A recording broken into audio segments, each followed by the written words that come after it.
Comenzaremos con otro ejemplo para calcular los grados de libertad. Esta vez el ejemplo es el que ya habíamos revisado. Es la producción de amoníaco a partir de nitrógeno más hidrógeno. El problema dice: una mezcla de gas hidrógeno y nitrógeno se alimenta un reactor donde reaccionan para formar amoníaco. La velocidad de flujo del nitrógeno en el reactor es 150 gramos por hora y el hidrógeno es alimentado a una velocidad de 4 gramos mol de hidrógeno por mol de nitrógeno. La reacción química balanceada es la siguiente: 1 mol de nitrógeno bimolecular más 3 moles de hidrógeno bimolecular nos dan 2 moles de amoníaco. Del hidrógeno alimentado al reactor, 30% que sale de la corriente de descarga.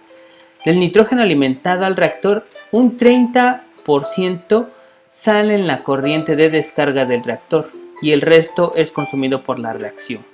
El reactor opera en estado estable, en este caso se refieren a estado estacionario. Entonces, lo primero que debemos de hacer es nuestro esquema. Nuestro esquema nos servirá para contar las variables de las corrientes. Entonces, en este caso tenemos una entrada y también tenemos una salida.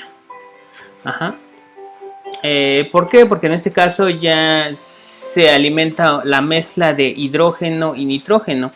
Entonces, esta sería la corriente 1 y esta sería la corriente número 2. En la corriente 1 va a entrar hidrógeno y nitrógeno.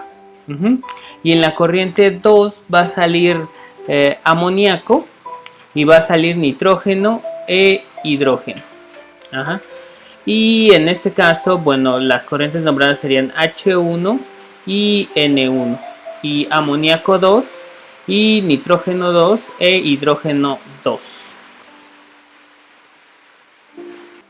Entonces, esas serían las variables de corriente, ¿sí? Entonces, la reacción de hecho serían 3 moles de hidrógeno más 1 mol de nitrógeno nos va a dar 2 moles de amoníaco. Ok, entonces a partir de aquí ya podríamos comenzar a hacer nuestro diagrama de nuestra tabla para calcular los grados de libertad. Entonces ya tenemos nuestra tabla. Entonces comenzaríamos a ver las variables de corriente. ¿Cuáles serían las variables de corriente? Pues en este caso nosotros necesitamos ¿cuántas variables de corriente? Las contaríamos, serían 1, 2, 3, 4, 5. Entonces tendríamos 5 variables de corriente. Bueno, no hay necesidad de una explicación, son simplemente las que contamos. Variables del sistema, en este caso no tenemos acumulación, entonces estamos trabajando en estado estacionario. No tenemos acumulación, pero sí tenemos una reacción química. Entonces las variables del sistema, cada reacción química que nosotros tengamos va a ser una variable independiente. Entonces tendríamos una. Entonces, una reacción química. Reacción química. Ahora, flujos. Ya terminamos con las variables independientes. Comenzaríamos con las ecuaciones independientes. Flujos especificados. Solamente los que me están diciendo el problema. Si este ya lo resolvimos y sabemos que de esta relación de 4 a 4 de hidrógeno por cada mol de nitrógeno, podemos calcular que son como 600 con este 150, pero solamente vamos a utilizar las que nos están dando. En este caso sería un solo flujo especificado que sería de 150 gramos mol por hora. Composiciones de corriente especificada, les decía yo, estas pueden ser fracciones o pueden ser relaciones. En este caso sería esta relación 4 mol de nitrógeno por mol de nitrógeno. 4 gramo mol de hidrógeno por mol de nitrógeno. Entonces, esa sería una variable especificada. 4 de hidrógeno por nitrógeno. Luego, desempeño especificado del sistema. Si tenemos una reacción química, es posible que nosotros tengamos desempeño del sistema, ¿sí? Si en este caso no se está consumiendo todo, en este caso vemos que solamente se está consumiendo 70% del nitrógeno que está entrando, entonces sí hay un desempeño del sistema. Sería igual con 1 y sería 70% del nitrógeno que entra es consumido. Bueno, que entra sería N1, ¿no? No.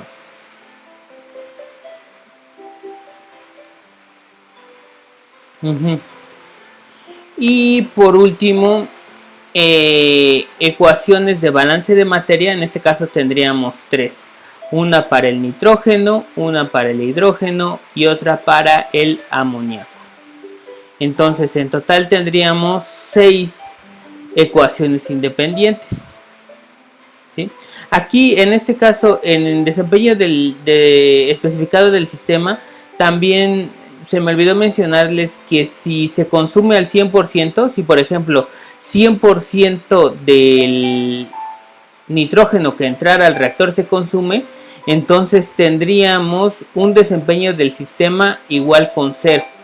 Entonces no tendríamos ninguna ecuación independiente.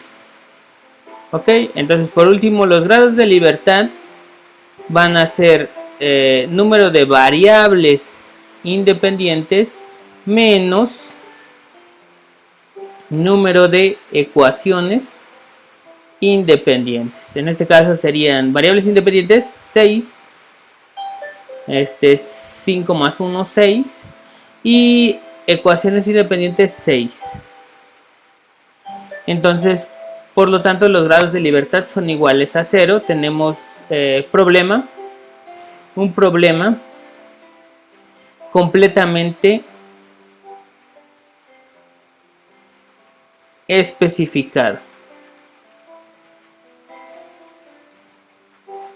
Ok, y entonces es por eso que pudimos resolverlo. Es por eso que pudimos resolver este problema, porque teníamos todas las variables. No tuvimos que quitar datos del problema ni proponer bases de cálculo. Entonces nada más, otra vez, si es que se consume al 100% algún reactivo, en este caso el reactivo o todos los reactivos, no vamos a tener ninguna ecuación independiente y esto va a ser igual con 0.